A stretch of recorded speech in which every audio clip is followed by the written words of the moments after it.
ಶ್ರೀ ಗಣಪತಿ ಶಾರದಾ ಗುರುಭ್ಯೋ ನಮಃ. ಯತ್ರ ಯೋಗೇಶ್ವರ ಕೃಷ್ಣೋ ಯತ್ರ ಪಾರ್ಥೋ ಧನುರ್ಧರಃ ತತ್ರ ಶ್ರೀ ವಿಜಯ ಭೂತಿರ್ಧ್ರುವ ನೀತಿರ್ಮತಿರ್ಮಮ. ಶ್ರೋತೃಗಳಿಗೆ ಶ್ರೀ ಅಳಸಿಂಗರಾಚಾರ್ಯ ವಿರಚಿತ ಶ್ರೀ ವ್ಯಾಸ ಮಹರ್ಷಿ ಪ್ರಣೀತ ಶ್ರೀಮನ್ ಮಹಾಭಾರತದ ಶಾಂತಿ ಪರ್ವದಲ್ಲಿ ಅರ್ಜುನನ ಪ್ರಾರ್ಥನೆಯ ಮೇಲೆ ಶ್ರೀಕೃಷ್ಣನು ಷೋಡಶ ರಾಜರ ಚರಿತ್ರೆಗಳನ್ನು ಹೇಳಿ ಧರ್ಮರಾಜನನ್ನು ಸಮಾಧಾನಗೊಳಿಸುವುದು ಎಂಬ 28ನೆಯ ಅಧ್ಯಾಯಕ್ಕೆ ಸ್ವಾಗತ. ಓ ಜನಮೇಜಯ ರಾಜ, ಆಗಲೂ ಧರ್ಮರಾಜನು ಮಾತೆತ್ತದೆ ಸುಮ್ಮನೆ ಕುಳಿತಿರುವುದನ್ನು ನೋಡಿ ಅರ್ಜುನನು ಶ್ರೀಕೃಷ್ಣನೊಡನೆ ಹೀಗೆಂದು ಹೇಳಿದನು. ಓ ವಾಸುದೇವ, ಬಂಧು ವ್ಯಸನದಿಂದ ತಪಿಸುತ್ತಿರುವ ಧರ್ಮಪುತ್ರನು ದುಃಖ ಸಮುದ್ರದಲ್ಲಿ ಮುಳುಗಿದಂತಿರುವನು. ನೀನೇ ಇವನನ್ನು ಸಮಾಧಾನಗೊಳಿಸಬೇಕು. ಇವನ ಸ್ಥಿತಿಯನ್ನು ನೋಡಿದರೆ ತಿರುಗಿ ನಾವೆಲ್ಲರೂ ವಿಪತ್ತಿನಲ್ಲಿ ಸಿಕ್ಕಿ ಬೀಳುವ ಸಂದೇಹಕ್ಕೆಡೆಯಾಗಿದೆ. ಮಹಾಪ್ರಾಜ್ಞನಾದ ನೀನಾದರೂ ಅವನ ದುಃಖವನ್ನು ಶಾಂತಗೊಳಿಸು ಎಂದನು. ಆಗ ಶ್ರೀಕೃಷ್ಣನು ಧರ್ಮರಾಜನ ಕಡೆಗೆ ತಿರುಗಿ ನೋಡಿದನು. ಯುಧಿಷ್ಠಿರನಾದರೂ ಕೃಷ್ಣನ ಮಾತನ್ನು ಮೀರಿ ನಡೆಯಲಾರನು. ಬಾಲ್ಯದಿಂದ ಅವನು ಕೃಷ್ಣನಿಗೆ ಅರ್ಜುನನಿಗಿಂತಲೂ ಹೆಚ್ಚು ಪ್ರಿಯತಮನು. ಆಗ ಕೃಷ್ಣನು ಚಂದನಾನು ಲೇಪಿತವಾಗಿ ಶಿಲಾಸ್ತಂಭದಂತಿರುವ ಧರ್ಮರಾಜನ ತೋಳುಗಳನ್ನು ತನ್ನ ಕೈಗಳಿಂದ ಹಿಡಿದುಕೊಂಡು ಪ್ರೇಮಪೂರ್ವಕವಾಗಿ ಹೀಗೆಂದು ಹೇಳತೊಡಗಿದನು. ಅರಳಿದ ಕಣ್ಣುಗಳಿಂದಲೂ ಅಂದವಾದ ಹಲ್ಲುಗಳಿಂದಲೂ ಕೂಡಿದ ಶ್ರೀಕೃಷ್ಣನ ಮುಖವು ಆಗಲೇ ಸೂರ್ಯೋದಯದಿಂದ ಅರಳಿದ ಕಮಲದಂತೆ ಮಂದಹಾಸದಿಂದ ಶೋಭಿಸುತ್ತಿತ್ತು. ಇಂತಹ ಹಸನ್ಮುಖದೊಡನೆ ಕೃಷ್ಣನು ಹೇಳುತ್ತಾನೆ. ಓ ಧರ್ಮಪುತ್ರ, ವೃಥಾ ದೇಹವನ್ನು ಕಂದಿಸತಕ್ಕ ದುಃಖಕ್ಕೆ ನೀನು ಹೀಗೆ ಎಡೆಗೊಡಬಾರದು. ಯುದ್ಧದಲ್ಲಿ ಮೃತರಾದವರು ನಿನಗೆ ಹೇಗೂ ತಿರುಗಿ ಸಿಕ್ಕುವ ಹಾಗಿಲ್ಲ. ಕನಸಿನಲ್ಲಿ ಕೈಗೆ ಸಿಕ್ಕಿದ ಹಣವು ಎಚ್ಚರವಾದ ಮೇಲೆ ಹೇಗೋ ಹಾಗೆ ಯುದ್ಧದಲ್ಲಿ ಮೃತರಾದ ರಾಜರನ್ನು ನೀನು ಕಾಣುವ ಹಾಗಿಲ್ಲ. ಅವರೆಲ್ಲರೂ ಮಹಾಶೂರರು. ಯುದ್ಧದಲ್ಲಿ ಎದೆಗೊಟ್ಟು ತಮ್ಮ ಪರಾಕ್ರಮವನ್ನು ತೋರಿಸಿದವರು. ಅವರಲ್ಲಿ ಶತ್ರುಗಳಿಗೆ ಹೆದರಿ ಓಡುತ್ತಿದ್ದಾಗಲಾಗಲಿ ಹಿಂದಿನಿಂದಾಗಲಿ ಹೊಡೆಯಲ್ಪಟ್ಟವನು ಒಬ್ಬನಾದರೂ ಇಲ್ಲ. ಎಲ್ಲರೂ ಪ್ರಾಣಗಳನ್ನೊಪ್ಪಿಸಿ ಶಸ್ತ್ರದಿಂದ ಪವಿತ್ರರಾಗಿ ಸ್ವರ್ಗದಲ್ಲಿ ಸೇರಿರುವರು. ಅವರಿಗಾಗಿ ನೀನು ದುಃಖಪಡಬಾರದು. ಅವರೆಲ್ಲರೂ ಕ್ಷತ್ರಿಯ ಧರ್ಮದಲ್ಲಿ ನಿರತರಾಗಿ ವೇದಾಂಗ ಪಾರಂಗತರಾಗಿದ್ದು ಸ್ವಧರ್ಮದಿಂದಲೇ ವೀರಗತಿಯನ್ನು ಹೊಂದಿದರು. ಮಹಾತ್ಮರಾದ ಅವರು ಮೃತರಾದರೆಂದು ನೀನು ದುಃಖಿಸುವುದು ನ್ಯಾಯವಲ್ಲ. ಹಿಂದೆ ಇದೇ ರೀತಿಯಾಗಿ ಪುತ್ರ ಶೋಕದಿಂದ ಕೊರಗುತ್ತಿದ್ದ ಸೃಂಜಯನನ್ನು ಕುರಿತು ನಾರದರು ಹೇಳಿದ ಪುರಾತನವಾದ ಇತಿಹಾಸವೊಂದನ್ನು ಉದಾಹರಿಸುವೆನು. ಅದನ್ನು ಹೇಳುವೆನು ಕೇಳು. ಹಿಂದೆ ನಾರದನು ದುಃಖಿತನಾದ ಸೃಂಜಯನನ್ನು ನೋಡಿ, ಸೃಂಜಯ, ಸತ್ತವರಿಗಾಗಿ ನೀನೇಕೆ ಹೀಗೆ ಗೋಳಿಡುವೆ? ನಾನಾಗಲಿ ನೀನಾಗಲಿ ನಿನ್ನ ಸಮಸ್ತ ಪ್ರಜೆಗಳಾಗಲಿ ಸುಖ ದುಃಖಗಳನ್ನು ತಪ್ಪಿಸಿಕೊಳ್ಳಲಾರರು. ಎಲ್ಲರೂ ಅವುಗಳನ್ನು ಅನುಭವಿಸುತ್ತಿದ್ದು ಮೃತಿ ಹೊಂದತಕ್ಕವರೇ. ನಿನಗಿಂತಲೂ ಎಷ್ಟೋ ಮೇಲಾದ ಪೂರ್ವ ರಾಜರು ಅದನ್ನು ತಪ್ಪಿಸಿಕೊಳ್ಳಲಾರದೆ ಹೋದರು. ಅವರ ಮಹತ್ವವನ್ನು ಹೇಳುವೆನು, ಸ್ವಲ್ಪ ಲಾಲಿಸಿ ಕೇಳು. ಅವರ ಚರಿತ್ರವನ್ನು ಕೇಳಿದ ಮಾತ್ರಕ್ಕೆ ನಿನ್ನ ದುಃಖವು ತಾನಾಗಿ ಹೋಗುವುದು. ಅವರ ಚರಿತ್ರವು ಉದಾರವಾಗಿ ಅತಿ ಮನೋಹರವಾಗಿ ಕೇಳಿದ ಮಾತ್ರಕ್ಕೆ ಕ್ರೂರ ಗ್ರಹ ದೋಷಗಳನ್ನೆಲ್ಲ ನೀಗಿಸಿ ಆಯಸ್ಸನ್ನು ವೃದ್ಧಿಗೊಳಿಸುವುದು. ಅಂತಹ ಷೋಡಶ ರಾಜರ ಚರಿತ್ರೆಗಳನ್ನೆಲ್ಲ ನಿನಗೆ ಕ್ರಮವಾಗಿ ಸಂಗ್ರಹಿಸಿ ತಿಳಿಸುವೆನು. ಮರುತ್ತ ರಾಜನು, ಅವಿಕ್ಷಿತ್ತಿನ ಕುಮಾರನಾದ ಮರುತ್ತನೆಂಬ ರಾಜನು ಕಾಲಗತಿಯನ್ನು ಹೊಂದಿದುದಾಗಿ ಕೇಳುವೆವು. ಮಹಾತ್ಮನಾದ ಆತನು ನಡೆಸಿದ ಯಾಗದಲ್ಲಿ ಇಂದ್ರ, ವರುಣ, ಬೃಹಸ್ಪತಿ ಮೊದಲಾದ ದೇವತೆಗಳು ಸೃಷ್ಟಿಕರ್ತರು ಪ್ರತ್ಯಕ್ಷವಾಗಿ ಬಂದಿದ್ದರು. ಅವನು ತನ್ನ ಯಾಗದಿಂದ ದೇವರಾಜನಾದ ಇಂದ್ರನಿಗೂ ಅಸೂಯೆ ಹುಟ್ಟುವಂತೆ ಮಾಡಿದನು. ಆ ಯಾಗದಲ್ಲಿ ಇಂದ್ರನ ಪ್ರೇರಣೆಯಿಂದ ಬೃಹಸ್ಪತಿಯು ಅವನ ಬಳಿಗೆ ಹೋಗಿ ಯಾಗವನ್ನು ನಿಲ್ಲಿಸಬೇಕೆಂದು ಹೇಳಿದಾಗ ಆ ಬೃಹಸ್ಪತಿಯ ತಮ್ಮನಾದ ಸಂವರ್ತನೆಂಬುವನು ಇಂದ್ರನ ಮೇಲೆ ಸ್ಪರ್ಧೆಯಿಂದ ಇಂದ್ರನ ಇಷ್ಟಕ್ಕೆ ವಿರೋಧವಾಗಿ ಆ ರಾಜನಿಂದ ಯಾಗವನ್ನು ಮಾಡಿಸಿದನು. ಆ ಮರುತ್ತ ರಾಜನ ಆಳ್ವಿಕೆಯಲ್ಲಿ ಕೃಷಿ ಇಲ್ಲದೆಯೇ ಭೂಮಿಯು ಸಸ್ಯ ಸಮೃದ್ಧವಾಗಿ ಶೋಭಿಸುತ್ತಿತ್ತು. ಅವನ ಯಾಗದಲ್ಲಿ ವಿಶ್ವೇ ದೇವತೆಗಳೇ ಸದಸ್ಯರಾಗಿಯೂ ಮರುತ್ತುಗಳೇ ಸೋಮಪಾನ ಮಾಡತಕ್ಕ ಋತ್ವಿಕ್ಕುಗಳಾಗಿಯೂ ಸಾಧ್ಯರೇ ಮೊದಲಾದ ಇತರ ದೇವತೆಗಳೆಲ್ಲ ಪರಿಚಾರಕರಾಗಿಯೂ ಇದ್ದರು. ಆ ಯಾಗದಲ್ಲಿ ಅವನು ಕೊಟ್ಟ ದಕ್ಷಿಣೆಗಳು ದೇವ ಮನುಷ್ಯ ಗಂಧರ್ವಾದಿಗಳಿಗೆಲ್ಲ ಹಂಚಿಕೊಟ್ಟರೂ ಇನ್ನೂ ಮಿಗುವಂತಿದ್ದಿತು. ಓ ಸೃಂಜಯ, ನಿನಗಿಂತಲೂ ನಿನ್ನ ಪುತ್ರನಿಗಿಂತಲೂ ಧರ್ಮ, ಜ್ಞಾನ, ಐಶ್ವರ್ಯ, ವೈರಾಗ್ಯಗಳೆಂಬ ನಾಲ್ಕರಲ್ಲಿಯೂ ಬಹಳ ಮೇಲೆನಿಸಿಕೊಂಡ ಅಂತಹ ರಾಜನೇ ಮೃತನಾಗಿರುವಾಗ ನಿನ್ನ ಮಗನ ಮರಣಕ್ಕಾಗಿ ನೀನೇಕೆ ಶೋಕಿಸುವೆ? ಸುಹೋತ್ರನು. ವಿಥಿತ ಪುತ್ರನಾದ ಸುಹೋತ್ರನು ಕಾಲಗತಿಯನ್ನು ಹೊಂದಿದುದಾಗಿ ಕೇಳುವೆವು. ಆ ಸುಹೋತ್ರನು ರಾಜನಾಗಿದ್ದ ಕಾಲದಲ್ಲಿ ಮಹೇಂದ್ರನು ಅವನ ಪ್ರೀತಿಗಾಗಿ 1 ಸಂವತ್ಸರ ಕಾಲದವರೆಗೆ ಎಡಬಿಡದೆ ಸುವರ್ಣ ವೃಷ್ಟಿಯನ್ನು ಕರೆಯುತ್ತಿದ್ದನು. ಆ ರಾಜನ ಕಾಲದಲ್ಲಿಯೇ ಭೂಮಿಗೆ ವಸುಮತಿ ಎಂಬ ಹೆಸರು ಅನ್ವರ್ಥವಾಗಿದ್ದಿತು. ಆತನ ದೇಶದಲ್ಲಿ ನದಿಗಳೊಳಗೆಲ್ಲ ಸುವರ್ಣ ಪ್ರವಾಹವೇ ಹರಿಯುತ್ತಿದ್ದಿತು. ಆ ನದಿಯೊಳಗಿನ ಮೀನು, ಆಮೆ, ಮೊಸಳೆ ಮುಂತಾದ ಜಲಜಂತುಗಳನ್ನೆಲ್ಲ ಇಂದ್ರನು ಸುವರ್ಣಮಯಗಳನ್ನಾಗಿಯೇ ಮಾಡಿಟ್ಟನು. ಹೀಗೆ 100,000 ಲೆಕ್ಕದಿಂದಿದ್ದ ಸ್ವರ್ಣಮಯ ಪ್ರಾಣಿಗಳನ್ನು ನೋಡಿ ಆ ಸುಹೋತ್ರನೇ ವಿಸ್ಮಯಗೊಂಡನು. ಕೊನೆಗೆ ಆ ಸುಹೋತ್ರನು ಕುರುಕ್ಷೇತ್ರದಲ್ಲಿ ನಡೆಸಿದ ಒಂದು ಮಹಾಯಾಗದಲ್ಲಿ ಆ ಸುವರ್ಣ ಸಮೃದ್ಧಿಗಳನ್ನೆಲ್ಲ ಬ್ರಾಹ್ಮಣೋತ್ತಮರಿಗೆ ದಾನ ಮಾಡಿದನು. ಸೃಂಜಯ, ನಿನಗಿಂತಲೂ ನಿನ್ನ ಮಗನಿಗಿಂತಲೂ ಮೇಲೆ ಹೇಳಿದ 4 ಗುಣಗಳಲ್ಲಿಯೂ ಮೇಲೆನಿಸಿದ ಆ ರಾಜನೇ ಮೃತಿ ಹೊಂದಿದನು. ಹೀಗಿರುವಾಗ ಅಂತಹ ಯಾಗ ದಕ್ಷಿಣೆಗಳೊಂದು ಇಲ್ಲದೆ ಮೃತನಾದ ನಿನ್ನ ಮಗನಿಗಾಗಿ ನೀನು ಹೀಗೇಕೆ ದುಃಖಿಸಿ ಕೊರಗುವೆ? ಸೈರಿಸು. ಬೃಹದ್ರಥ ರಾಜನು. ಅಂಗದೇಶದ ಬೃಹದ್ರಥನೆಂಬ ರಾಜನು ಮೃತನಾದುದನ್ನು ಕೇಳುವೆವು. ಇವನು ಬಿಳಿ ಬಣ್ಣದ 10 ಲಕ್ಷ ಕುದುರೆಗಳನ್ನು, ಸುವರ್ಣಾಲಂಕೃತೆಯರಾದ 10 ಲಕ್ಷ ಕನ್ಯೆಯರನ್ನು ದಾನ ಮಾಡಿದವನು. ಇವನು ಒಂದು ದೊಡ್ಡ ಯಾಗವನ್ನು ಮಾಡಿ ಅದರಲ್ಲಿ ಪದ್ಮಮಾಲಿಕೆಗಳುಳ್ಳ 10 ಲಕ್ಷ ಆನೆಗಳನ್ನು, ಸುವರ್ಣ ಭೂಷಿತಗಳಾದ 1 ಕೋಟಿ ವೃಷಭಗಳನ್ನು, 1000 ಗೋವುಗಳನ್ನು ದಕ್ಷಿಣಾರೂಪವಾಗಿ ಕೊಟ್ಟನು. ವಿಷ್ಣು ಪದವೆಂಬ ಬೆಟ್ಟದಲ್ಲಿ ಅವನು ನಡೆಸಿದ ಯಾಗಕಾಲದಲ್ಲಿ ಸೋಮಪಾನದಿಂದ ಇಂದ್ರನು, ಭೋಜನ ದಕ್ಷಿಣೆಗಳಿಂದ ಬ್ರಾಹ್ಮಣರು ಮೈತಿಳಿಯದಂತೆ ತೃಪ್ತರಾದರು. ಅವನು ನಡೆಸಿದ 100 ಯಜ್ಞಗಳಲ್ಲಿ ಕೊಟ್ಟ ದಕ್ಷಿಣೆಗಳು ದೇವ ಗಂಧರ್ವ ಮನುಷ್ಯರನ್ನೆಲ್ಲ ದಣಿಸಿ ಇನ್ನೂ ಮಿಕ್ಕು ಹೋದವು. ಸೋಮ ಸಂಸ್ಥೆಗಳೆಂದು ಕರೆಯಲ್ಪಡುವ ಅಗ್ನಿಷ್ಟೋಮ, ಅತ್ಯಗ್ನಿಷ್ಟೋಮ, ಮುಖ್ಯ, ಷೋಡಶಿ, ಅತಿರಾತ್ರ, ವಾಜಪೇಯ, ಆಪ್ತೋರ್ಯಾಮಗಳೆಂಬ 7 ಯಾಗಗಳಲ್ಲಿಯೂ ಆ ಅಂಗರಾಜನು ಕೊಟ್ಟ ದಕ್ಷಿಣೆಗಳಂತೆ ಧಾರಾಳವಾಗಿ ದಕ್ಷಿಣೆಗಳನ್ನು ಕೊಟ್ಟ ಮನುಷ್ಯನು ಹಿಂದೆಯೂ ಇಲ್ಲ, ಇನ್ನು ಮುಂದೆಯೂ ಇರಲಾರನು. ಹಿಂದೆ ಹೇಳಿದ 4 ಗುಣಗಳಲ್ಲಿಯೂ ನಿನಗಿಂತಲೂ ನಿನ್ನ ಮಗನಿಗಿಂತಲೂ ಎಷ್ಟೋ ಮೇಲೆನಿಸಿದ್ದ ಆತನೇ ಮೃತನಾಗಿರುವಾಗ ನಿನ್ನ ಮಗನಿಗಾಗಿ ನೀನೇಕೆ ದುಃಖಿಸುವೆ? ಶಿಬಿ ಚಕ್ರವರ್ತಿ.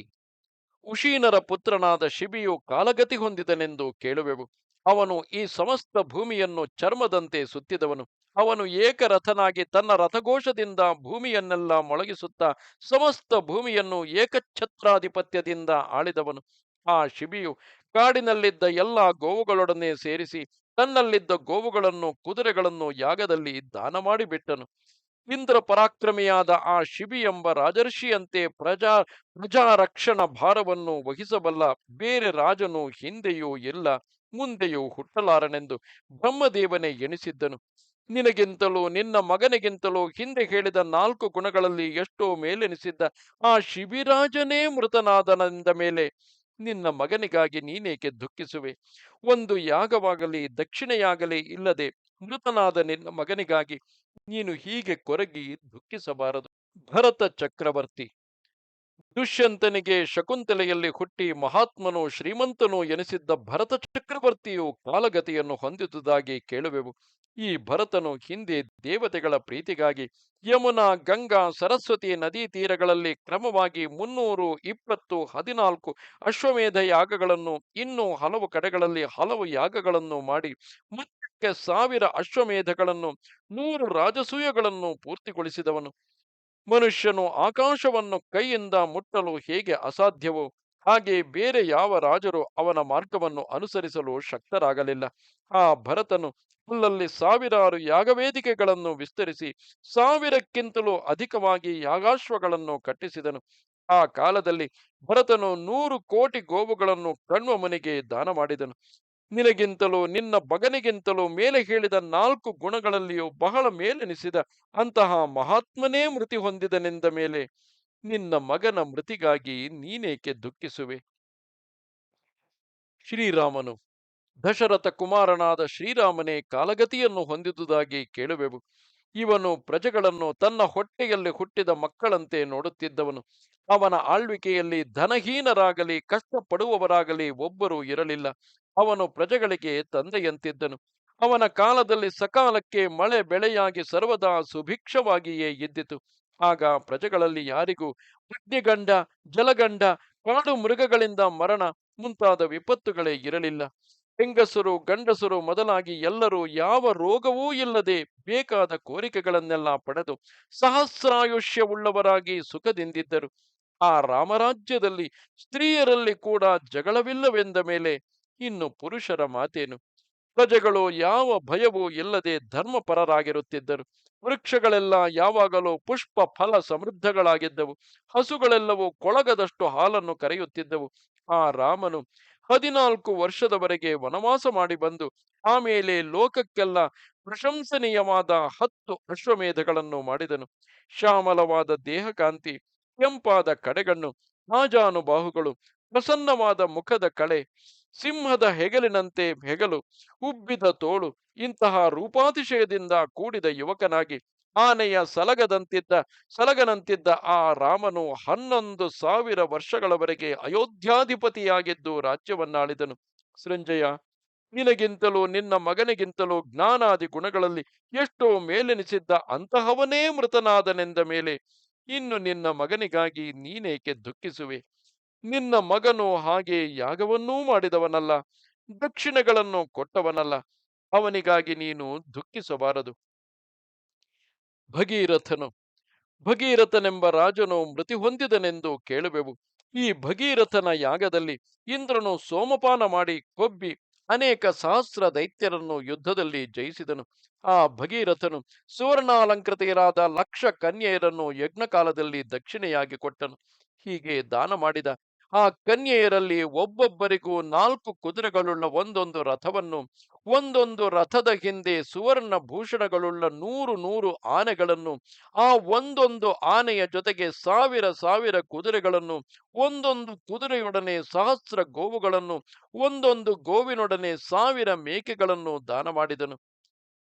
ಹಿಂದೆ ಗಂಗೆಯು ಸಣ್ಣ ಬಾಲಕಿಯಂತೆ ಏಕಾಂತದಲ್ಲಿ ಬಂದು ಅವನ ತೊಡೆಯಲ್ಲಿ ಕುಳಿತುದರಿಂದಲೇ ಆ ಗಂಗೆಯು ಭಾಗೀರಥಿ ಎಂದು, ಊರ್ವಶಿ ಎಂದು ಕರೆಯಲ್ಪಟ್ಟಳು. ಲೋಕಪಾವನೆಯಾದ ಗಂಗೆಯು ಯಾಗಶೀಲನಾದ ಆ ಭಗೀರಥನಿಗೆ ಮಗಳೆನಿಸಿದಳು. ಸೃಂಜಯ, ನಿನಗಿಂತಲೂ ನಿನ್ನ ಮಗನಿಗಿಂತಲೂ ಜ್ಞಾನಾದಿ ಗುಣಗಳಲ್ಲಿ ಎಷ್ಟೋ ಮೇಲೆನಿಸಿದ್ದ ಆ ಭಗೀರಥನೇ ಮೃತನಾದನೆಂದ ಮೇಲೆ ನೀನು ನಿನ್ನ ಪುತ್ರನಿಗಾಗಿ ದುಃಖಿಸುವುದೇ? ದಿಲೀಪನು ಮಹಾತ್ಮನಾದ ದಿಲೀಪನೆಂಬ ರಾಜನು ಮೃತನಾದುದಾಗಿ ಕೇಳುವೆವು. ಅವನ ಕಾರ್ಯಗಳನ್ನು ಬ್ರಾಹ್ಮಣರೆಲ್ಲರೂ ಬಹಳವಾಗಿ ಪ್ರಶಂಸಿಸುವರು. ಅವನು ಯಾಗ ಕಾಲದಲ್ಲಿ ಧನ ಸಮೃದ್ಧವಾದ ಈ ಭೂಮಿಯನ್ನೆಲ್ಲ ಸಂತೋಷದಿಂದ ಬ್ರಾಹ್ಮಣರಿಗೆ ದಾನ ಮಾಡಿದನು. ಅವನ ಯಾಗದಲ್ಲಿ ಒಬ್ಬೊಬ್ಬ ಉಪಾಧ್ಯಾಯನು ಸುವರ್ಣ ನಿರ್ಮಿತವಾದ ಒಂದೊಂದು 1,000 ಆನೆಗಳನ್ನು ದಕ್ಷಿಣೆಯನ್ನಾಗಿ ಪಡೆದನು. ಅವನ ಯಾಗದಲ್ಲಿ ನಾಟಲ್ಪಟ್ಟ ದೊಡ್ಡ ಯೂಪಸ್ತಂಭವು ಅಪರಂಜಿಯ ಬಂಗಾರದಿಂದಲೇ ನಿರ್ಮಿತವಾಗಿದ್ದಿತು. ಅವನ ಯಾಗ ಕಾಲದಲ್ಲಿ ಇಂದ್ರಾದಿ ದೇವತೆಗಳೇ ಬಂದು ಅವನಿಗೆ ಸಹಾಯಕರಾಗಿ ಕೆಲಸ ಮಾಡುತ್ತಿದ್ದರು. ಸುವರ್ಣಮಯವಾದ ಆ ಯೂಪದ ಮೇಲಿನ ಚಶಾಲವೆಂಬ ಸುವರ್ಣ ಸ್ತೂಪಿಯಲ್ಲಿ 6,000 ಮಂದಿ ದೇವ ಗಂಧರ್ವರು ಹಾಡುತ್ತಾ ನರ್ತಿಸುತ್ತಿದ್ದರು. ಅವರ ನಡುವೆ ವಿಶ್ವಾವಸುವೆಂಬ ಗಂಧರ್ವನು ಆ ನೃತ್ಯಕ್ಕಾಗಿ 7 ಸ್ವರಗಳೊಡನೆ ವೀಣೆಯನ್ನು ನುಡಿಸುತ್ತಿದ್ದನು. ಆ ವೀಣಾ ಗಾನವನ್ನು ಕೇಳುತ್ತಿದ್ದ ಸಮಸ್ತ ಭೂತಗಳು ತಮಗಾಗಿಯೇ ಆ ವೀಣಾ ಗಾನವೆಂದು ಅತ್ಯಾದರದಿಂದ ಕೇಳಿದವು. ಆ ದಿಲೀಪನಂತೆ ಯಾಗ ಕಾರ್ಯವನ್ನು ನಡೆಸಿದ ಬೇರೆ ರಾಜನೊಬ್ಬನೂ ಇಲ್ಲ. ಸುವರ್ಣ ಕವಚಗಳುಳ್ಳ ಆ ರಾಜನ ಆನೆಗಳು ದಾರಿಯುದ್ದಕ್ಕೂ ಮತ್ತೇರಿ ಮಲಗಿದ್ದವು. ಆ ದಿಲೀಪನ ಮನೆಯಲ್ಲಿ ವೇದಧ್ವನಿ, ಬಿಲ್ಲಿನ ನಾಣಿನ ಧ್ವನಿ, ಕೊಡಿರಿ ಇನ್ನೂ ಕೊಡಿರಿ ಎಂಬ ಔದಾರ್ಯದ ಧ್ವನಿ, ಇವು 3 ಎಡಬಿಡದೆ ಕೇಳಿಸುತ್ತಿದ್ದವು. ಮಹಾತ್ಮನಾದ ಆ ದಿಲೀಪನನ್ನು ಕಣ್ಣಿಂದ ನೋಡಿದ ಮಾತ್ರಕ್ಕೆ ಆ ದರ್ಶನ ಫಲದಿಂದಲೇ ಮನುಷ್ಯರು ಸ್ವರ್ಗವನ್ನು ಜಯಿಸಿದರು. ನಿನಗಿಂತಲೂ ನಿನ್ನ ಪುತ್ರನಿಗಿಂತಲೂ ಜ್ಞಾನಾದಿಗಳಲ್ಲಿ ಎಷ್ಟೋ ಮೇಲೆನಿಸಿದ್ದ ಆ ದಿಲೀಪನೇ ಮೃತನಾದನೆಂದ ಮೇಲೆ ನಿನ್ನ ಮಗನಿಗಾಗಿ ನೀನು ದುಃಖಿಸಬಹುದೇ? ಮಾಂಧಾತನು ಇವನಾಶ್ವನ ಮಗನಾದ ಮಾಂಧಾತೃವೆಂಬುವನು ಸತ್ತುದಾಗಿ ಕೇಳುವೆವು. ಇವನು ತನ್ನ ತಂದೆಯ ಗರ್ಭದಲ್ಲಿಯೇ ಬೆಳೆದು ತಂದೆಯ ದೇಹದ ಒಂದು ಪಾರ್ಶ್ವವನ್ನು ಭೇದಿಸಿಕೊಂಡು ಹುಟ್ಟಿದವನು. ಒಮ್ಮೆ ಯುವನಾಶ್ವನು ಸಂತಾನ ಪ್ರಾಪ್ತಿಯನ್ನು ಉದ್ದೇಶಿಸಿ ಮಂತ್ರಿಸಿಟ್ಟ ಪೃಷದಾಜ್ಯವೆಂಬುದನ್ನು, ಅಂದರೆ ತುಪ್ಪ ಮೊಸರು ಇವೆರಡನ್ನು ಕಲಸಿಟ್ಟುದು, ಆ ಪೃಷದಾಜ್ಯವನ್ನು ಕುಡಿದು ಬಿಟ್ಟುದರಿಂದ ಅವನ ಹೊಟ್ಟೆಯಲ್ಲಿಯೇ ಗರ್ಭವು ಬೆಳೆಯಲು ಮರುತ್ತುಗಳೆಂಬ ದೇವತೆಗಳು ಅವನ ದೇಹಭಾಗದಿಂದ ಆ ಗರ್ಭವನ್ನು ಹೊರಕ್ಕೆ ಬರಮಾಡಿದರು. ದೇವತೆಯಂತೆ ತಂದೆಯ ತೊಡೆಯಲ್ಲಿ ಮಲಗಿದ್ದ ಆ ಶಿಶುವನ್ನು ನೋಡಿ ತಂ ದಾಸ್ಯತಿ, ಈ ಶಿಶುವಿಗೆ ಹಾಲನ್ನು ಕುಡಿಸುವವರಾರು ಎಂದು ಜನರು ಒಬ್ಬರಿಗೊಬ್ಬರು ಮಾತಾಡಿಕೊಳ್ಳುತ್ತಿದ್ದಾಗ ದೇವೇಂದ್ರನು ಮಾಂ ದಾಸ್ಯತಿ, ನನ್ನಿಂದ ಕುಡಿಯಲಿ ಎಂದು ತಾನು ಹಾಲನ್ನು ಕುಡಿಸುವುದಾಗಿ ಹೇಳಿದನು. ಇದರಿಂದ ಅವನಿಗೆ ಮಾಂಧಾತೃವೆಂದೇ ಹೆಸರಾಯಿತು. ಆಮೇಲೆ ಇಂದ್ರನು ಆ ಮಗುವಿನ ಬಾಯಿಗೆ ತನ್ನ ಬೆರಳನ್ನಿಟ್ಟು ಚೀಪಿಸಿದಾಗ ಆ ಬೆರಳಿನಿಂದ ಅಮೃತವು ಸ್ರವಿಸಿತು. ಈ ಅಮೃತಪಾನದಿಂದ ಆ ಮಗುವಿನ ದೇಹವು ದಿನಕ್ಕೆ 100 ಫಲಗಳಷ್ಟು ಉಬ್ಬುತ್ತಾ ಬಂದು 12 ದಿನಗಳೊಳಗಾಗಿ ಆ ಮಗುವು 12 ಪ್ರಾಯವುಳ್ಳದ್ದಾಯಿತು. ಆ ಬಾಲಕನು ಇಂದ್ರ ಸಮಾನನಾಗಿ ಒಂದೇ ದಿನದಲ್ಲಿ ಸಮಸ್ತ ಭೂಮಿಯನ್ನು ವಶ ಮಾಡಿಕೊಂಡನು. ಇವನು ಯುದ್ಧದಲ್ಲಿ ಅಂಗಾರ, ಮರುತ್ತ, ಅಸಿತ, ಗಯ, ಬೃಹದ್ರಥರೆಂಬ ರಾಜರನ್ನೆಲ್ಲ ಜಯಿಸಿದನು. ಅಂಗಾರ ರಾಜನೊಡನೆ ಯುದ್ಧವು ನಡೆದಾಗ ಮಂಧಾತೃವಿನ ಬಿಲ್ಲಿನ ಧ್ವನಿಯಿಂದ ದೇವಲೋಕವೇ ಭೇದಿಸಿ ಹೋಗಬಹುದೆಂದು ದೇವತೆಗಳು ಹೆದರಿದರು. ಸೂರ್ಯನ ಉದಯಾಸ್ತಗಳಿಗೆ ಒಳಪಟ್ಟ ಭೂಭಾಗವೆಲ್ಲ ಮಾಂಧಾತೃ ಕ್ಷೇತ್ರವೆಂದೇ ಕರೆಯಲ್ಪಡುವುದು. ಆ ಈ ಮಾಂಧಾತನು 100 ರಾಜಸೂಯ ಅಶ್ವಮೇಧಗಳನ್ನು ಮಾಡಿ ಆ ಯಾಗ ಕಾಲದಲ್ಲಿ ಬ್ರಾಹ್ಮಣರಿಗೆ 1 ಯೋಜನದೆತ್ತರವು 10 ಯೋಜನಗಳ ಉದ್ದವು ಉಳ್ಳ ಸುವರ್ಣಮಯವಾದ ರೋಹಿತ ಮತ್ಸ್ಯಗಳನ್ನು ದಕ್ಷಿಣೆಯಾಗಿ ಕೊಟ್ಟನು. ಆ ಯಾಗದಲ್ಲಿ ಬ್ರಾಹ್ಮಣರಿಗೆ ಕೊಟ್ಟು ಹೆಚ್ಚಾಗಿ ಮಿಕ್ಕ ಧನವನ್ನು ಇತರ ಜನರೆಲ್ಲ ಹಂಚಿಕೊಂಡರು. ಸಂಜಯ, ನಿನಗಿಂತಲೂ ನಿನ್ನ ಮಗನಿಗಿಂತಲೂ ಜ್ಞಾನಾದಿಗಳಲ್ಲಿ ಎಷ್ಟೋ ಮೇಲೆನಿಸಿದ ಆ ಮಾಂಧಾತನೇ ಸತ್ತನೆಂದ ಮೇಲೆ ಇನ್ನು ನೀನು ನಿನ್ನ ಮಗನ ಸಾವಿಗಾಗಿ ಚಿಂತಿಸುವೆಯೇಕೆ? ಯಯಾತಿ, ನಹುಷ ಪುತ್ರನಾದ ಯಯಾತಿಯು ಮೃತನಾದುದನ್ನು ನಾವು ಕೇಳುವೆವು. ಅವನು ಸಮುದ್ರಾಂತವಾದ ಈ ಸಮಸ್ತ ಭೂಮಿಯನ್ನು ಜಯಿಸಿದ ಮೇಲೆ ಒಬ್ಬ ಬಲಾಢ್ಯನು ಶಮ್ಯ ಎಂಬ ದಂಡವನ್ನು ಬೀಸಿ ಎಸೆದರೆ ಎಷ್ಟು ದೂರಕ್ಕೆ ಹೋಗಿ ಬೀಳುವುದೋ ಅಷ್ಟಷ್ಟು ದೂರಕ್ಕೆ ಒಂದೊಂದು ಯಜ್ಞವೇದಿಕೆಯನ್ನು ಮಾಡಿಸಿ ಹಾಗೆಯೇ ಅನೇಕ ಯಾಗಗಳನ್ನು ನಡೆಸುತ್ತಾ ಕೊನೆಗೆ ಈ ಭೂಮಿಯನ್ನೆಲ್ಲ ಯಜ್ಞ ವೇದಿಕೆಗಳನ್ನಾಗಿ ಮಾಡಿಬಿಟ್ಟು ಸಮುದ್ರ ತೀರವನ್ನು ಸೇರಿದನು. ಅವನು 100 ವಾಜಪೇಯಗಳನ್ನು, ಸಾವಿರಾರು ಇತರ ಯಾಗಗಳನ್ನು ಮಾಡಿ 3 ಸುವರ್ಣ ಪರ್ವತಗಳನ್ನು ಕಲ್ಪಿಸಿ ಬ್ರಾಹ್ಮಣರಿಗೆ ಅದನ್ನು ದಾನ ಮಾಡಿದನು. ಆ ಯಯಾತಿಯು ಭೂಮಿಯಲ್ಲಿದ್ದ ದೈತ್ಯ ದಾನವಾಂಶದವರನ್ನೆಲ್ಲ ಜಯಿಸಿ ಸಮಸ್ತ ಭೂಮಿಯನ್ನು ವಶ ಮಾಡಿಕೊಂಡು ತನ್ನ ಕಿರಿಯ ಮಗನಾದ ಪುರುವಿಗೆ ರಾಜ್ಯಾಭಿಷೇಕವನ್ನು ಮಾಡಿ ಯದು, ಗೃಹ್ಯು ಮೊದಲಾದ ಇತರ ಪುತ್ರರನ್ನು ರಾಜ್ಯದ ಎಲ್ಲೆಗಳಲ್ಲಿರಿಸಿ ಕೊನೆಗೆ ಪತ್ನಿ ಸಮೇತನಾಗಿ ತಪೋವನವನ್ನು ಸೇರಿದನು. ನಿನಗೂ ನಿನ್ನ ಪುತ್ರನಿಗೂ ಜ್ಞಾನಾದಿಗಳಲ್ಲಿ ಎಷ್ಟೋ ಮೇಲೆನಿಸಿದ್ದ ಆ ಯಯಾತಿಯೇ ಮೃತನಾದನೆಂದ ಮೇಲೆ ನಿನ್ನ ಮಗನಿಗಾಗಿ ನೀನೇಕೆ ದುಃಖಪಡುವೆ? ಅಂಬರೀಷನು, ನಾಭಾಗ ಪುತ್ರನಾದ ಅಂಬರೀಷನು ಮೃತನಾದುದನ್ನು ನಾವು ಕೇಳುವೆವು. ಪ್ರಜೆಗಳು ಅವನನ್ನು ತಮಗೆ ರಕ್ಷಕನಾದ ಪುಣ್ಯ ಪುರುಷನೆಂದೇ ನಂಬಿದ್ದರು. ಇವನು ಒಂದು ಯಾಗವನ್ನು ನಡೆಸಿದಾಗ ಯಾಗ ಕರ್ಮಕ್ಕಾಗಿ ಕರೆಸಿದ ಬ್ರಾಹ್ಮಣರಲ್ಲಿ ಒಬ್ಬೊಬ್ಬನ ಪರಿಚರ್ಯೆಗಾಗಿ ಸಹಸ್ರ ಯಾಗಗಳನ್ನು ಮಾಡಿ ಮುಗಿಸಿದ 10 ಲಕ್ಷ ಮಂದಿ ರಾಜರನ್ನೇ ನಿಯಮಿಸಿದ್ದನು. ಇಂತಹ ವೈಭವದಿಂದ ಯಾಗವನ್ನು ನಡೆಸಿದವರು ಇದಕ್ಕೆ ಹಿಂದೆಯೂ ಇಲ್ಲ, ಇನ್ನು ಮುಂದೆಯೂ ಇರುವುದಿಲ್ಲವೆಂದು ವಿದ್ವಾಂಸರು ಬಹಳವಾಗಿ ಕೊಂಡಾಡಿರುವರು. ಆ ಅಂಬರೀಷನ ಯಾಗದಲ್ಲಿ ಬ್ರಾಹ್ಮಣರ ಪರಿಚರ್ಯೆಗಾಗಿ ಬಂದ ಆ ರಾಜರೆಲ್ಲರೂ ಅಂಬರೀಷನ ಮಹಿಮೆಯಿಂದ ಅಶ್ವಮೇಧ ಯಾಗದ ಫಲವನ್ನು ಹೊಂದಿ ಉತ್ತರಾಯಣವೆಂಬ ದೇವಯಾನ ಮಾರ್ಗದಿಂದ ಬ್ರಹ್ಮಲೋಕವನ್ನು ಹೊಂದಿದರು. ಧರ್ಮಾದಿ ಗುಣಗಳಲ್ಲಿ ನಿನಗಿಂತಲೂ ಮೇಲೆನಿಸಿ ನಿನ್ನ ಮಗನಿಗಿಂತಲೂ ಪವಿತ್ರನಾದ ಆ ಅಂಬರೀಷನೇ ಮೃತನಾದನೆಂದ ಮೇಲೆ ನಿನ್ನ ಮಗನಿಗಾಗಿ ನೀನು ದುಃಖಿಸಬಹುದೇ? ಶಶಿಬಿಂದು, ಚಿತ್ರರಥ ಪುತ್ರನಾದ ಶಶಿಬಿಂದುವೆಂಬ ರಾಜನು ಸತ್ತುದನ್ನು ನಾವು ಕೇಳುವೆವು. ಅವನಿಗೆ 10 ಲಕ್ಷ ಮಂದಿ ಭಾರ್ಯೆಯರಿದ್ದು ಒಬ್ಬೊಬ್ಬರಲ್ಲಿ 10 ಲಕ್ಷ ಮಂದಿ ಕುಮಾರರು ಹುಟ್ಟಿದರು. ಆ ಮಕ್ಕಳಲ್ಲಿ ಒಬ್ಬೊಬ್ಬರು ಸ್ವರ್ಣ ಕವಚಗಳನ್ನು ಧರಿಸಿ ಮಹಾ ಧನುರ್ಧಾರಿಗಳಾಗಿದ್ದರು. ಆ ಒಬ್ಬೊಬ್ಬ ಕುಮಾರನು 100 ಮಂದಿ ಕನ್ಯೆಯರನ್ನು ವರಿಸಿದ್ದನು.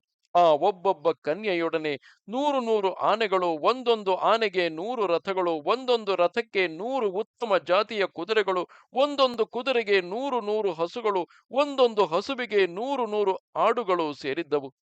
ಹೀಗೆ ತನಗೂ ತನ್ನ ಮಕ್ಕಳಿಗೂ ಸೇರಿದ್ದ ಅಪಾರ ಧನವನ್ನೆಲ್ಲ ಆ ಶಶಿಬಿಂದುವು ಅಶ್ವಮೇಧ ಯಾಗದಲ್ಲಿ ಬ್ರಾಹ್ಮಣರಿಗೆ ದಾನ ಮಾಡಿಬಿಟ್ಟನು. ಧರ್ಮಾದಿ ಚತುರ್ಗುಣಗಳಲ್ಲಿ ನಿನಗಿಂತಲೂ ಪುಣ್ಯಾತ್ಮನೆನಿಸಿದ ಆ ಶಶಿಬಿಂದುವೇ ಮೃತನಾದನೆಂದ ಮೇಲೆ ಇನ್ನು ನೀನು ನಿನ್ನ ಮಗನಿಗಾಗಿ ಏಕೆ ದುಃಖಿಸುವೆ? ಗಯನು, ಅಧೂರ್ತ ರಜಸ್ಸಿನ ಮಗನಾದ ಗಯನೆಂಬ ರಾಜನು ಮೃತನಾದುದನ್ನು ನಾವು ಕೇಳುವೆವು. ಆ ರಾಜನು ಹೋಮಶೇಷವನ್ನೇ 100 ಸಂವತ್ಸರಗಳವರೆಗೆ ಭುಜಿಸುತ್ತಿದ್ದನು. ಅಗ್ನಿದೇವನು ತಾನೇ ಅವನಿಗೆ ಪ್ರತ್ಯಕ್ಷನಾಗಿ ವರವನ್ನು ಕೊಡುವುದಕ್ಕೆ ಬರಲು ರಾಜನು ಆ ಅಗ್ನಿಯನ್ನು ಕುರಿತು, ನಾನು ಎಷ್ಟೆಷ್ಟೇ ದಾನವನ್ನು ಮಾಡಿದರೂ ನನ್ನ ಧನವು ಕಡಿಮೆಯಾಗದೆ ಹೆಚ್ಚುತ್ತಿರಬೇಕು. ನನಗೆ ಸದಾ ಧರ್ಮದಲ್ಲಿ ಶ್ರದ್ಧೆ ಹೆಚ್ಚಬೇಕು. ನನ್ನ ಮನಸ್ಸು ಯಾವಾಗಲೂ ಸತ್ಯದಲ್ಲಿಯೇ ನೆಲೆಗೊಂಡಿರಬೇಕು ಎಂದು ವರವನ್ನು ಕೇಳಲು ಅಗ್ನಿಯು ಅವನಿಗೆ ಆ ವರಗಳನ್ನೆಲ್ಲ ಕೊಟ್ಟನೆಂದು ಕೇಳುವೆವು.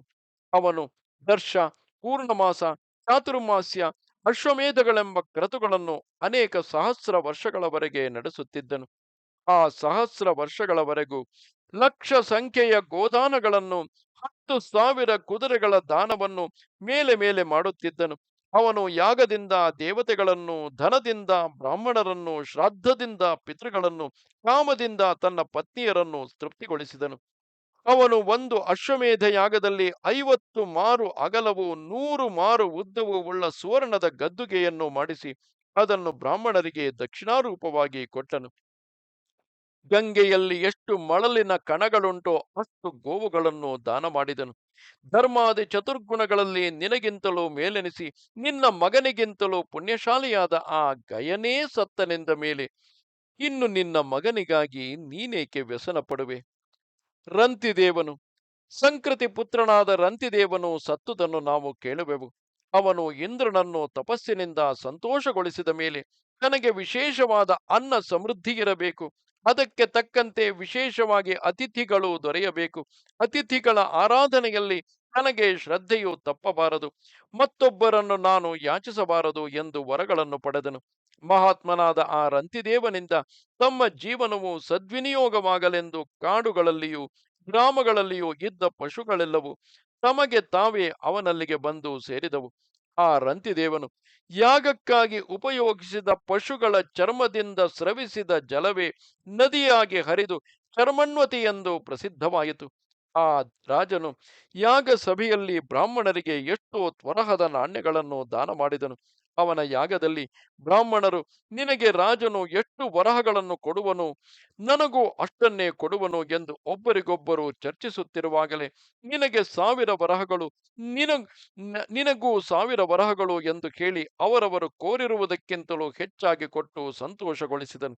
ಆ ರಂತಿ ದೇವನ ಯಾಗದಲ್ಲಿ ಅಡಿಗೆಯ ಪಾತ್ರೆಗಳು, ಇನ್ನೂ ಇತರ ಪಾತ್ರೆಗಳು, ಗಡಿಗೆಗಳು, ಹಂಡೆಗಳು, ಸ್ವಾಲಿಗಳು, ಭೋಗಣಿಗಳು ಇವೆಲ್ಲವೂ ಸ್ವರ್ಣಮಯಗಳಾಗಿದ್ದುವೇ ಹೊರತು ಬಂಗಾರವಲ್ಲದುದು ಯಾವುದೊಂದು ಇಲ್ಲ. ಆ ರಂತಿದೇವನ ಮನೆಯಲ್ಲಿ ಒಂದು ರಾತ್ರಿಯ ಅತಿಥಿ ಭೋಜನಕ್ಕಾಗಿಯೇ 1,120 ಪಶುಗಳು ವಧಿಸಲ್ಪಡುತ್ತಿದ್ದವು. ಅಲ್ಲಿ ರತ್ನ ಕುಂಡಲಗಳನ್ನು ಧರಿಸಿದ ಅಡಿಗೆಯವರು ಹವ್ಯಗಳನ್ನು ಯಥೇಷ್ಟವಾಗಿ ಭುಜಿಸಿರಿ, ಮೊದಲಿನಂತೆ ಈಗ ಮಾಂಸವಿಲ್ಲ ಎಂದು ಕೂಗಿ ಹೇಳುತ್ತಿದ್ದರು. ಸೃಂಜಯ, ಧರ್ಮಾದಿ ಗುಣಗಳಲ್ಲಿ ನಿನಗಿಂತಲೂ ಎಷ್ಟೋ ಮೇಲೆನಿಸಿ ನಿನ್ನ ಮಗನಿಗಿಂತಲೂ ಪುಣ್ಯತಮನಾದ ಆ ರಂತಿದೇವನೇ ಸತ್ತನೆಂದ ಮೇಲೆ ಇನ್ನು ನಿನ್ನ ಮಗನಿಗಾಗಿ ದುಃಖಿಸುವುದೇಕೆ? ಸಗರ ಚಕ್ರವರ್ತಿ, ಇಕ್ಷ್ವಾಕು ವಂಶದಲ್ಲಿ ಹುಟ್ಟಿದ ಸಗರನೆಂಬ ಚಕ್ರವರ್ತಿಯು ಮೃತನಾದುದನ್ನು ನಾವು ಕೇಳುವೆವು. ಮಹಾತ್ಮನು, ಪುರುಷ ಶ್ರೇಷ್ಠನು, ಅತಿಮಾನುಷ ಪರಾಕ್ರಮಿಯೂ ಆದ ಅವನಿಗೆ 60,000 ಮಂದಿ ಪುತ್ರರಾದರು. ಚಂದ್ರನನ್ನು ನಕ್ಷತ್ರಗಳು ಹೇಗೋ ಹಾಗೆ ಅವನನ್ನು ಆ ಮಕ್ಕಳು ಹಿಂಬಾಲಿಸುತ್ತಿದ್ದರು. ಆ ಸಗರನು ಭೂಮಿಯನ್ನು ಏಕಛತ್ರದಿಂದ ಪರಿಪಾಲಿಸುತ್ತಿದ್ದನು. ಅವನು ಅಶ್ವಮೇಧ ಸಹಸ್ರದಿಂದ ದೇವತೆಗಳನ್ನು ತೃಪ್ತಿಗೊಳಿಸಿದನು. ಅವನು ಸುವರ್ಣ ಸ್ತಂಭಗಳಿಂದಲೂ ಸ್ವರ್ಣ ಪ್ರಾಸಾದಿಗಳಿಂದಲೂ ಕೂಡಿ ಅನೇಕ ಉತ್ತಮ ಸ್ತ್ರೀಯರಿಂದಲೂ ಉತ್ತಮ ಶಯನಾಸನಗಳಿಂದಲೂ ತುಂಬಿದ ಉಪ್ಪರಿಗೆಯ ಮನೆಗಳನ್ನು ಬ್ರಾಹ್ಮಣರಿಗೆ ದಾನ ಮಾಡಿ ಇನ್ನು ಅವರವರು ಕೇಳಿದ ಕೋರಿಕೆಗಳನ್ನೆಲ್ಲ ಸಲ್ಲಿಸಿದನು. ಅವನ ಆಜ್ಞೆಯಿಂದ ಬ್ರಾಹ್ಮಣರು ಆ ಭೋಗ್ಯ ವಸ್ತುಗಳನ್ನೆಲ್ಲ ತಮ್ಮಲ್ಲಿ ಹಂಚಿಕೊಂಡರು. ಅವರು ಸಮುದ್ರಾಮೃತವಾದ ಈ ಭೂಮಿಯನ್ನು ತೋಡಿಸಿ ಹಳ್ಳ ಮಾಡಿದುದರಿಂದಲೇ ಸಮುದ್ರಗಳು ಸಾಗರವೆನಿಸಿಕೊಂಡವು. ಧರ್ಮಾದಿ ಗುಣಗಳಲ್ಲಿ ನಿನಗಿಂತಲೂ ಮೇಲಾಗಿ ನಿನ್ನ ಮಗನಿಗಿಂತಲೂ ಪುಣ್ಯಶಾಲಿಯಾದ ಆ ಸಗರನೇ ಮೃತನಾಗಿರುವಾಗ ನಿನ್ನ ಮಗನಿಗಾಗಿ ನೀನು ಶೋಕಿಸಬಾರದು. ಪೃಥು ಚಕ್ರವರ್ತಿ, ವೇನನ ಮಗನಾದ ಪೃಥುವೆಂಬುವನು ಮೃತನಾದನೆಂದು ನಾವು ಕೇಳುವೆವು. ಅನೇಕ ಮಹರ್ಷಿಗಳು ದಂಡಕಾರಣ್ಯದಲ್ಲಿ ಒಂದಾಗಿ ಸೇರಿ ಇವನು ಸಮಸ್ತ ಲೋಕಗಳಿಗೂ ಒಳ್ಳೆ ಪ್ರಥೆಯನ್ನು, ಅಂದರೆ ಮೇಲ್ಮೆಯನ್ನು ಹೊದಿಸಬಲ್ಲವನಾದುದರಿಂದ ಇವನಿಗೆ ಪೃಥುವೆಂಬ ಹೆಸರು ಪ್ರಸಿದ್ಧವಾಗಲಿ ಎಂದರು. ಮತ್ತು ತಾವೇ ಅವನಿಗೆ ಪಟ್ಟಾಭಿಷೇಕವನ್ನು ನಡೆಸಿದರು. ಅವನು ಲೋಕಗಳನ್ನೆಲ್ಲ ಕ್ಷತದಿಂದ ಅಂದರೆ ವಿಪತ್ತಿನಿಂದ ರಕ್ಷಿಸುವುದಕ್ಕಾಗಿ ಕ್ಷತ್ರಿಯನೆಂದು ಪ್ರಜಾರಂಜನೆಯಿಂದ ರಾಜನೆಂದು ಹೆಸರನ್ನು ಪಡೆದನು. ಅವನ ಆಳ್ವಿಕೆಯಲ್ಲಿ ಕೃಷಿ ಇಲ್ಲದೆಯೇ ಭೂಮಿಯು ಫಲಿಸುತ್ತಿದ್ದಿತು. ಮರದ ಒಂದೊಂದು ಎಲೆಯಲ್ಲಿಯೂ ಜೇನು ಸುರಿಯುತ್ತಿತ್ತು. ಹಸುಗಳು ಕೊಳಗದಷ್ಟು ಹಾಲನ್ನು ಕರೆಯುತ್ತಿದ್ದವು. ಪ್ರಜೆಗಳೆಲ್ಲರೂ ಆದಿ ವ್ಯಾಧಿ ಭಯಗಳೊಂದು ಇಲ್ಲದೆ ಸಮಸ್ತ ಕಾಮಗಳನ್ನು ಪಡೆದು ಮನೆಯೊಳಗೂ ಹೊರಗೂ ಸಂತೋಷದಿಂದಿರುತ್ತಿದ್ದರು. ಅವನು ಸಮುದ್ರದ ಮೇಲೆ ಹೋಗುವಾಗ ಜಲವೂ ಕೂಡ ಕಲ್ಲಿನಂತೆ ಸ್ತಂಭಿಸುತ್ತಿದ್ದಿತು. ಅವನು ತನ್ನ ಬಿಲ್ಲಿನ ತುದಿಯಿಂದ ಬೆಟ್ಟಗಳನ್ನು ಕಡಿದು ಭೂಮಿಯನ್ನು ಸಮ ಮಾಡಿದನು. ಅವನ ಧ್ವಜಕ್ಕೆ ಎಲ್ಲಿಯೂ ಭಂಗವಿಲ್ಲ. ಇವನು ಅಶ್ವಮೇಧ ಯಾಗವನ್ನು ನಡೆಸಿ ಮೂರಾಳುಗಳ ಎತ್ತರಕ್ಕೆ 21 ಸುವರ್ಣ ಪರ್ವತಗಳನ್ನು ಮಾಡಿಸಿ ಬ್ರಾಹ್ಮಣರಿಗೆ ದಾನ ಮಾಡಿದನು. ಧರ್ಮಾದಿ ಗುಣಗಳಲ್ಲಿ ನಿನಗಿಂತಲೂ ಮೇಲೆನಿಸಿ ನಿನ್ನ ಮಗನಿಗಿಂತಲೂ ಪುಣ್ಯಶಾಲಿ ಎನಿಸಿದ ಆ ಪೃಥುವೇ ಸತ್ತ ಮೇಲೆ ನಿನ್ನ ಮಗನಿಗಾಗಿ ನೀನು ದುಃಖಿಸುವುದೇಕೆ? ಸಂಜಯ, ಇನ್ನೂ ನೀನು ಸುಮ್ಮನೆ ಯೋಚಿಸುತ್ತಿರುವುದೇಕೆ? ನನ್ನ ಮಾತನ್ನು ನೀನು ಕೇಳುವುದಿಲ್ಲವೇ? ಸಾಯುವವನಿಗಾಗಿ ಪಥ್ಯವು ವ್ಯರ್ಥವಾಗುವಂತೆ ನಾನು ಹೇಳಿದ ಹಿತವಾಕ್ಯಗಳು ನಿನ್ನಲ್ಲಿ ವಿಫಲವಾಗುವುದೇನು ಎಂದನು. ನಾರದನ ಈ ಮಾತನ್ನು ಕೇಳಿ ಸಂಜಯನು, ಓ ಮಹಾತ್ಮ ನಾರದ, ವಿಚಿತ್ರಾರ್ಥವುಳ್ಳ ನಿನ್ನ ಮಾತನ್ನೆಲ್ಲ ನಾನು ಕೇಳಿದೆನು. ಪುಣ್ಯ ಗಂಧವುಳ್ಳ ಮಾಲಿಕೆಯಂತೆ ಅದನ್ನು ನಾನು ಸಂತೋಷದಿಂದ ಶಿರಸ ವಹಿಸಿದೆನು. ಮಹಾತ್ಮರಾದ ಅನೇಕ ರಾಜರ್ಷಿಗಳ ಕೀರ್ತಿಯನ್ನೊಳಗೊಂಡ ನಿನ್ನ ಪವಿತ್ರವಾಣಿಯು ನನ್ನ ದುಃಖವನ್ನು ನೀಗಿಸಿತೆಂಬುದರಲ್ಲಿ ಸಂದೇಹವಿಲ್ಲ. ನಿನ್ನ ಮಾತು ಎಂದಿಗೂ ವ್ಯರ್ಥವಾಗುವುದಿಲ್ಲ. ನಿನ್ನನ್ನು ನೋಡಿದ ಮಾತ್ರದಲ್ಲಿಯೇ ನನ್ನ ದುಃಖವು ನೀಗಿತು. ಅಮೃತ ಪಾನದಂತೆ ನಿನ್ನ ಮಾತನ್ನು ಎಷ್ಟೆಷ್ಟು ಕೇಳಿದರೂ ನನಗೆ ತೃಪ್ತಿ ಇಲ್ಲದಂತಿದೆ.